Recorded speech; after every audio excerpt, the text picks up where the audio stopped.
A soccer match turns deadly in Malang. Death toll is still uncertain, but it appears at least 125 people have died as a result of rioting and stampeding after the police released tear gas into a crowded stadium. Investigations are ongoing. And in some brighter news, Indonesia's first homegrown COVID-19 vaccine has been approved by the BPOM. Stay tuned for details.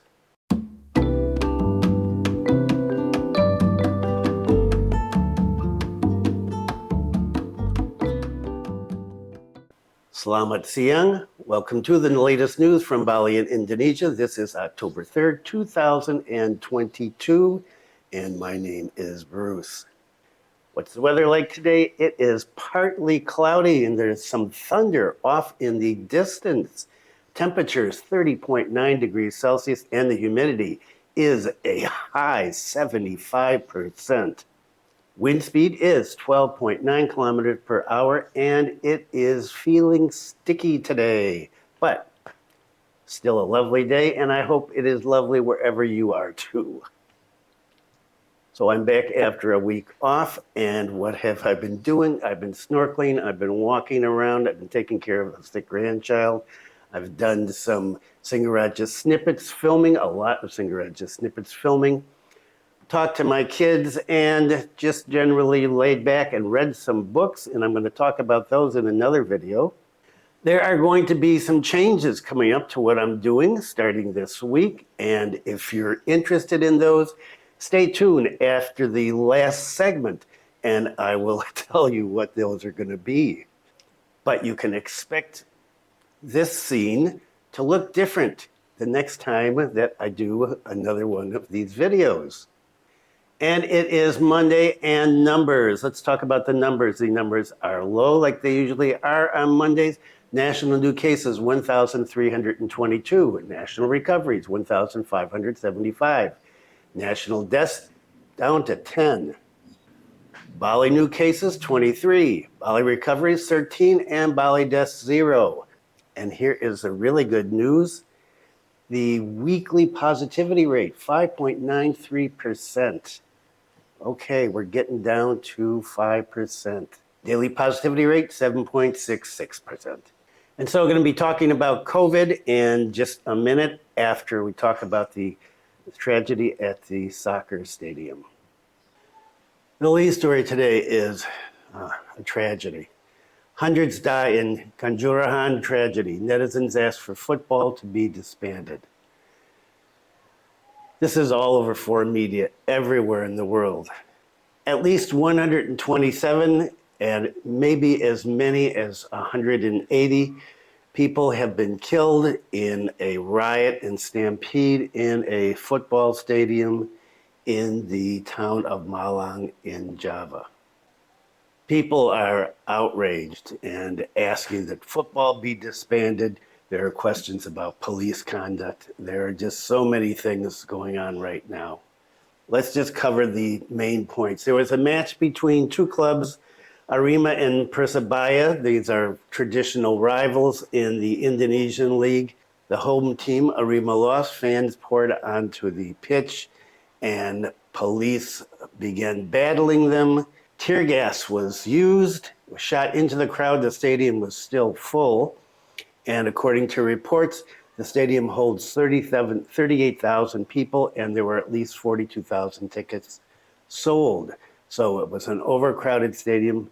Police shot tear gas, people panicked, and there were stampedes, and people couldn't breathe, reports of suffocations, trampling. So this story is still being developed. Investigations, of course, are underway by police, by the Indonesian national government, by the Indonesian regional government. There are questions about using tear gas in the stadium because according to the World Football governing body FIFA, it specifies in the safety regulations that no firearms or crowd control gas should be used by police or any security personnel. It's possible the police didn't know that, but there's going to be an investigation about why tear gas was used and how it was used. The president of Indonesia, Pak Jokowi, has ordered the Football Association of Indonesia, PSSI, to suspend all games in the Indonesian top league, BRI Liga 1, until an investigation has been completed. Not much you can say about this. Some good news on the vaccine front. BPOM approves first homegrown COVID-19 vaccine. And so this is the first locally developed vaccine. It's been approved for emergency use, and the country's public health agency is calling it a step towards the nation's independence in access to medicine. The government's been stressing the importance of developing your own vaccines since early days of the pandemic. Currently relies on China's Sinovac and Western-made Moderna and Pfizer, BioNTech, and mRNA jabs. The Indovac jab, the new one, developed by state-owned pharmaceutical company BioPharma and Texas-based Baylor College of Medicine. And this can now be used as a primary dose for the unvaccinated or partially vaccinated. Can it be used as a booster? Not sure yet. Trials are being undertaken right now to see if this will be able to be used as a booster. According to the head of the BPOM, which is the Food and Drug Monitoring Agency in Indonesia, kind of like the FDA in America, Penny Lukito, she said the development of a domestic vaccine is a pride for us Indonesians as a foundation and first step to achieve the nation's independence in access to medicine. The medical chief said Indovac had shown an efficacy rate of 92%, and there have been no reports of deaths linked to it in trials, and side effects have reported to be generally mild. I'm not sure what generally mild means. And BPOM has also granted emergency use for an mRNA vaccine developed in China, and it's the first country to do that. The inoculation is developed by Walvax Biotechnology, and it's going to be locally produced here. The homegrown Indovac jab, this is the other one, the one that Indonesia has developed, has been granted halal certificate, meaning that it can be administered in line with the Islamic faith in Muslim-majority Indonesia. Vaccination rollout in the country as a whole has been relatively slow compared to developed nations with less than 2/3 of the population receiving 2 jabs. Of course, here in Bali, much different. Almost everybody has gotten 2. The booster is a different story. And so some good news, Indonesia has developed their own vaccine. And if you are an Indonesian citizen, here's some good news. The Law and Human Rights Ministry extends passport validity period to 10 years. The change is stated in regulation of the Law and Human Rights Minister number 18 of 2022 concerning amendments to the regulation of Law and Human Rights Ministry number 8 of 2014 concerning the length of passports. And it used to be 5 years, and now it is 10 years if you are 17 years of age or older. According to the Law and Human Rights Minister, Yasona Lawli, this comes into effect on the 29th of September, a few days ago actually. People under 17, still 5 years. But good news, 10 years, and that's similar to the US passport and many other countries' passports. And what would a news report be without Pak Sandiaga Uno? Sandiaga Uno recommends wedding destinations apart from Bali. Okay, and you know we've talked about this many times over the past few years. He's trying to get people to spread out, visitors here, to spread out and go to other parts of Bali. He's got his 5 important destinations. I forget what he calls them. So he offered recommendations of 5 destinations that can be used as wedding locations like Toba, Borobudur, Labuan Bajo, Mandalika, and Likupang in North Sulawesi. He said these are the super priority, that's it, super priority destinations in Indonesia. The minister said before the pandemic, the wedding industry was expected to be more than $4 billion in 2019. Wow, $4 billion here in Bali? The figure, oh no, I guess it's not just Bali, probably all of Indonesia. Figure rose to around 20 or 30% of that in 2020, and right before the pandemic. And then he said, this is a huge opportunity for businesses to develop. The minister is optimistic that the wedding industry can be a locomotive for economic recovery, not only in Indonesia, but also globally.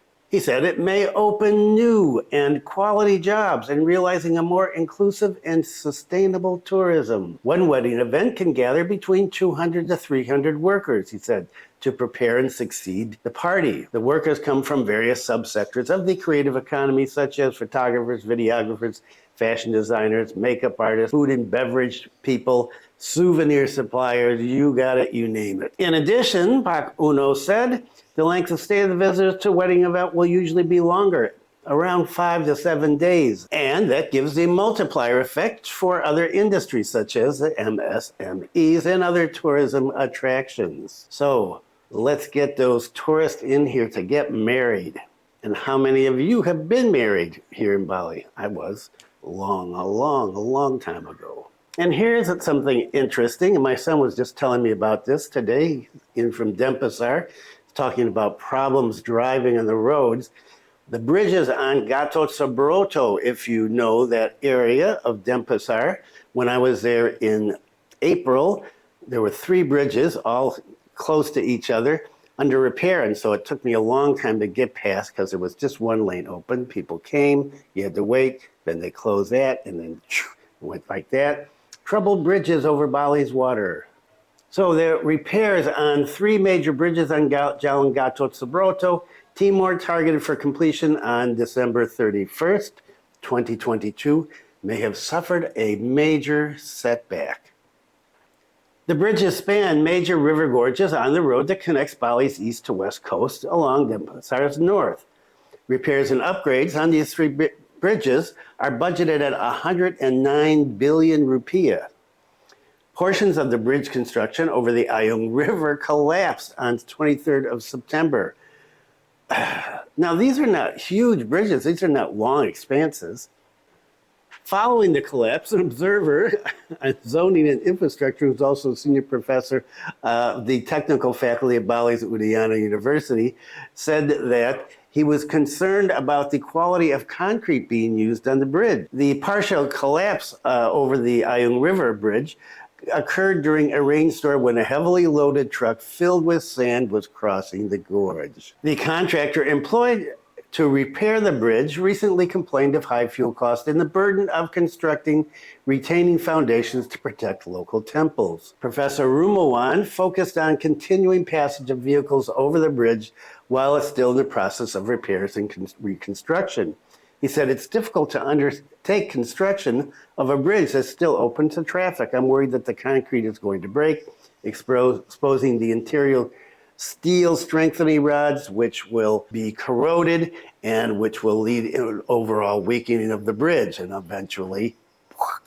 So if you're using Jalan Gatot Subroto, you can expect some delays there.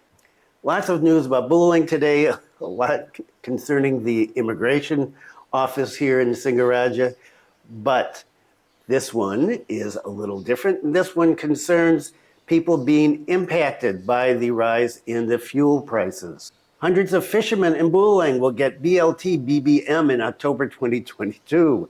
Well, what is BLT? What is BBM? BBM is the price of fuel oil, and BLT is the money that the government is giving people to subsidize their activities who have been impacted by the fuel prices. In this case, it is fishermen, because fishermen, well, they've used a lot of fuel when they're out there looking for fish. And so the increase in the price of fuel really has affected them. The government of Buleleng Regency, through the Department of Food Security and Fisheries of Buleleng Regency, is distributing or will distribute direct cash assistance, that's BLT, to fishermen. The head of the Department of Food Security and Fisheries said that they have registered 975 fishermen as targets for BLT distribution based on verification and validation process. And why the verification and validation process? They want to make sure they're not getting money from somewhere else and that they are in fact fishermen. Regarding this distribution, fishermen will be directed to create a bank BPD Bali account, and they will not have to pay for this. And then money will be dispersed 3 times from October through December, and each month they will get 150,000 rupiahs. Not a lot, but something's better than nothing. The government hopes that this assistance will encourage fishermen to keep going out into the sea to get fish and to support their families. And two of my favorite places in the world, one where I live, Bali, and the other where I would love to go, South Korea. And so they come together in this story. Buleleng culture Santhi brings North Bali's name to the international stage. As the only representative of Bali in the international arena, Sanggar Santhi Budaya has proven its quality in introducing Bali art and culture to the world, especially the art and culture of North Bali. This is because the studio, which was established in 2005, won the second prize, a silver medal, first time that representatives from Indonesia have placed in the top 3 at the Chonan International Dance Festival, which is organized by the Federation International Dance Arts Festival in Chonyan, South Korea. Sorry, my South Korean friends, for my pronunciation.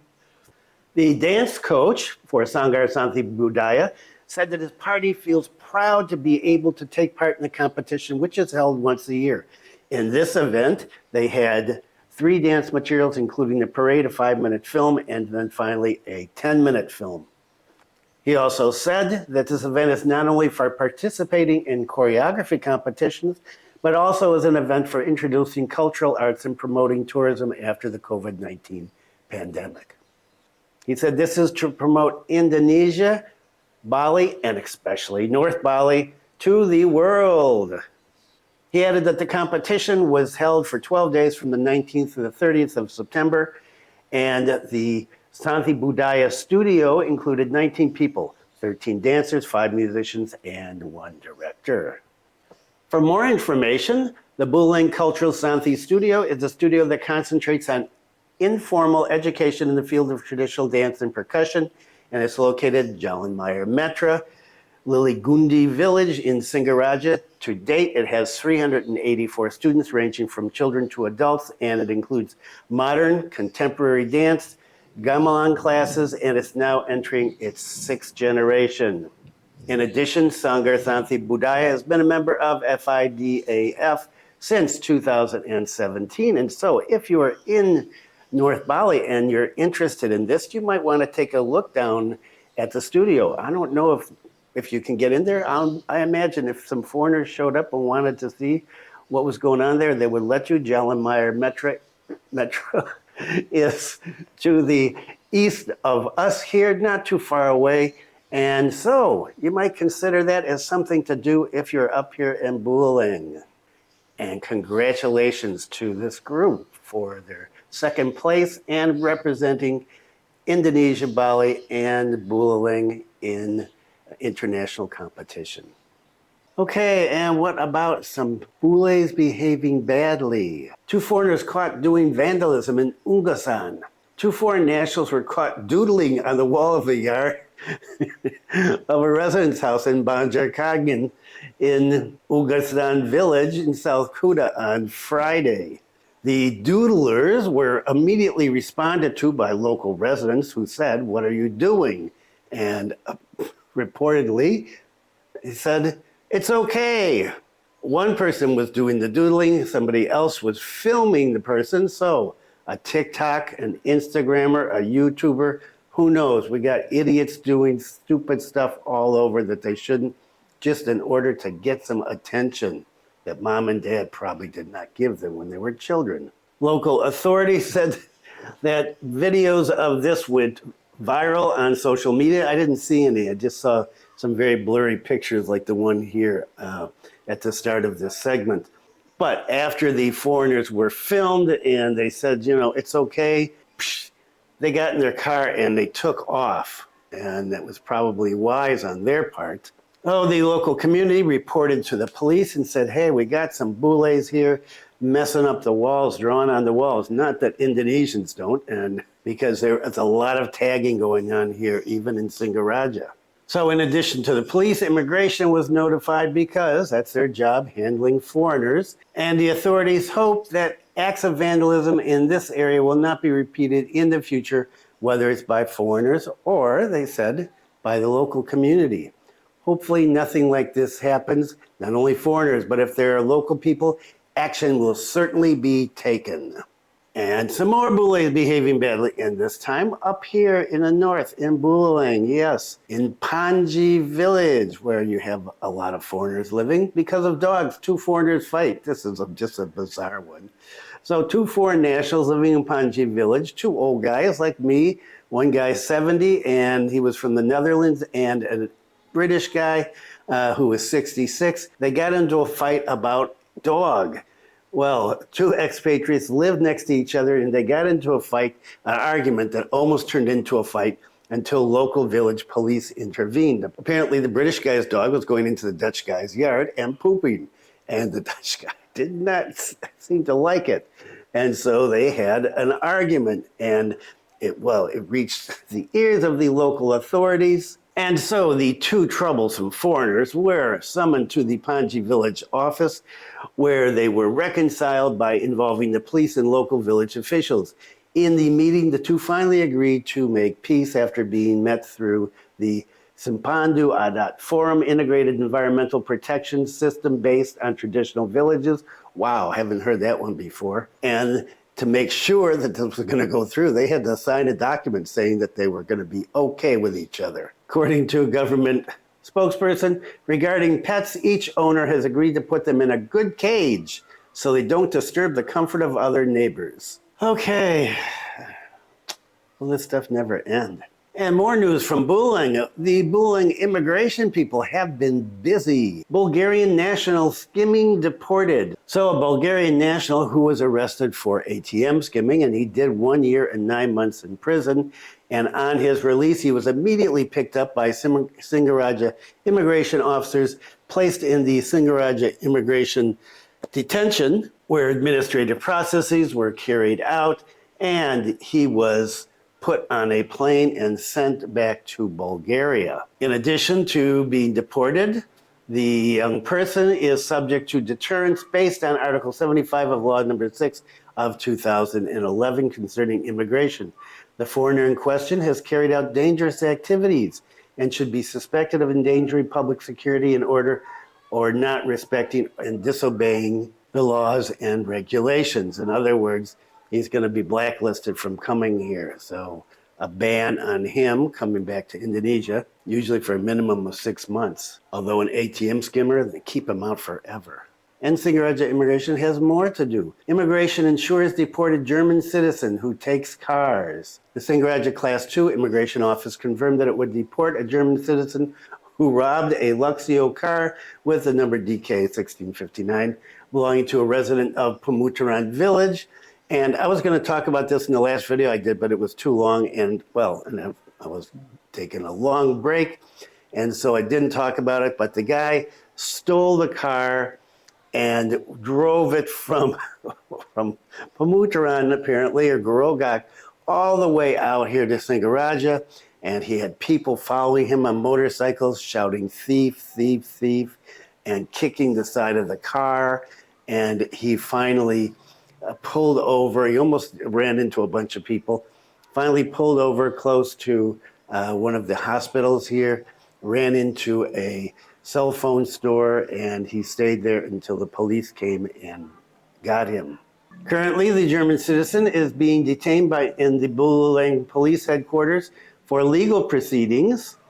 And according to immigration, after the legal case takes place and after he serves any kind of time that they may give him in terms of jail time, he will then be deported. The German apparently came in through Batam, and there were a lot of comments on Facebook groups, especially the ones up here north in Bali, about this guy, and a lot of talk that he was mentally ill, and that this was not a question of one of those guys that didn't have any money and then just went berserk. They said he was mentally ill before he got here, and apparently was paranoid and thought people were chasing him, and so he grabbed the car and took off to escape from them. I don't know. So whether he's going to do some time, or whether they're going to commit him to Bangli, or whether they're going to give him to the Dutch consulate and let them send him home, the German consulate and let them send him home. I don't know. So it's not a good story. The guy sounds like he was disturbed, caused a lot of commotion for everybody. I don't know. This is part of mass tourism. You get people who are in various states of emotional and financial and physical health, and you just have to deal with the situation as it exists. There has been a new SE released while I've been gone, while I've been on vacation. I haven't been gone, I've been right here. And the big thing there is the multiple entries has come back, the visa for multiple entries, good for 12 months. I did a quick Google Translate today, and there's some points there that I am not really sure about. And so I want to go back and do the translation myself, because sometimes Google, well, it doesn't get things right. So I will talk more about that on Thursday. But I know a lot of you watch Oki's channel, and Oki is, well, he's in the tourism business. And so I haven't looked to see what he's been doing for the last couple of days, but he probably has something on there if you really need to see that right away, and I will mention it anyway on the next video. That's it for today. I said I was going to talk about changes. What are the changes going to be? Well, during the week that I was off, I did a lot of thinking about what I'm doing here, what I'm doing with my life in general. This channel started out many, many, many years ago, just as something for my family. And then it grew during the COVID, and I appreciate all the people that watch this on a weekly basis, that have subscribed. In the early days of COVID, a lot of people watched this because they wanted to find out what was happening here. Is Bali going to be open? When is it going to open? What's happening with the virus? And so on. Well, now that we're open and things are basically back to normal, viewership is down to the hardcore people that are interested in culture, politics, religion in Indonesia and Bali. And I'm one of those people, of course, and I enjoy doing that. I enjoy talking about that. But 3 days a week is too much for me at this point, because I have some other projects going, and I have one is, my wife's cooking video, and there's a new one, and it's up here, black pepper beef, really delicious. You should watch this one, and very easy to make. If you're a meat eater, if you're not, well, there will be vegetarian ones coming up in the near future. And the other project that I've alluded to before is a new channel that I'm going to be doing about English language. And why am I doing an English language channel? Well, I looked at some statistics of people that I talk to on a daily or weekly basis. 99.7% of them are non-native English speakers. And yes, so that's a real statistic. I did do the numbers. And so my friends range from people who speak no English to people who are fluent in English, but would like to continue to develop their skills in English. And as I've said to them, me too. I'm a native speaker, but I'm constantly learning new stuff about the English language, new vocabulary, new ways to put sentences together. And I am right now in the process of learning a couple of languages myself, in addition to developing my skills in English and in Indonesian. And so I wanted to do something to help my friends who want to develop their skills in English. I don't know how these videos are actually going to work out. I've been planning them and making notes and writing some scripts and getting materials together. I'm hoping to have a good time. I'm hoping to keep them kind of short and as humorous as possible, just to give them some things if they want to go and look at something for 10 minutes and pick up something new, some grammar point or some vocabulary or some theoretical discussions about language learning, which I know most people aren't really interested in. So that's my big project that I'm working on now. So there will be the latest news from Bali and Indonesia twice a week on Monday and Thursday. I'm going to continue that. On Monday, there will also be a video from my wife's channel on cooking, and then there will be a video or two a week on English language, and that will be coming up in another 2 or 3 weeks. I want to get a bunch of them done first and then put them all out kind of at one time. see how that works. And so that's what I'm doing in case you're interested. And I'm looking seriously at having an operation on my eyes because my vision is continuing to deteriorate, unfortunately, which is why I'm wearing these glasses. I want to thank everybody that has subscribed to the channel, that watches the videos, that makes comments, that sends me messages, and some people that have been sending me presents. Really nice. Thank you very much. I really do appreciate it. And I hope that you will stay with the channel. Wow, hear the thunder? It looks like it's going to rain. It has not rained in Singaraja in a long time. I was talking to my daughter yesterday and my son, and they said it's raining down in Denpasar. Well, I think we're going to get some rain today. And so I've got to get ready in case we get a big rain. Thanks for viewing. Stay safe. Be kind to someone today. And I will see you on Thursday.